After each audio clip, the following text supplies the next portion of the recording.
Hi అండి. ఈరోజు నేను మామిడికాయతో తురుము పచ్చడి అయితే చేసుకుంటున్నానండి. మామిడికాయని ఇట్లా తురుముకున్నాను. ఇది నిలవ పచ్చడి అయితే కాదండి, అప్పటికప్పుడు తినడానికి 2-3 రోజులు తినడానికి అయితే చాలా బాగుంటుంది. ఆ తురుములో నేనైతే కారం వేసుకున్నానండి. కారం మీ టేస్ట్ తగ్గట్టు వేసుకోవాలి. దానిలో సరిపడా ఉప్పు వేశాను. నేను ఆవాలు మెంతులు పొడి చేసుకొని ఫ్రిడ్జ్ లో పెట్టి ఉంచుకుంటానండి. ఇలా ఏమైనా పచ్చళ్ళు చేసుకున్నప్పుడు ఆ పొడి కొద్ది కొద్దిగా వేసుకుంటా ఉంటాను, టేస్ట్ బాగుంటుందని చెప్పి. అలా పొడి కూడా వేసేసిన తర్వాత ఈ మామిడికాయ తురుమును అయితే కలిపేసుకున్నానండి చేతితోటి. స్పూన్తో అంత బాగా కలవదని చెప్పి చేతితోటి కలిపేసుకున్నానండి.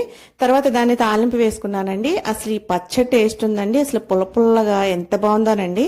మా వారికి అయితే అసలు ఎంత ఇష్టమో ఈ పచ్చడి. మా అమ్మాయి నేను కూడా చాలా ఇష్టంగా తింటాము. ఇంకా ఈ పచ్చడిని అయితే తాలింపు వేసేసుకున్నానని చెప్పాను కదండి.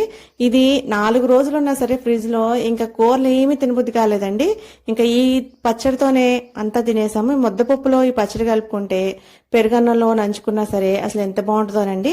ఇలా తాలింపు వేగిన తర్వాత ఈ పచ్చడి వేసేసుకొని కొద్దిసేపు కలుపుకొని ఇంకా కట్టేయచ్చండి పొయ్యి.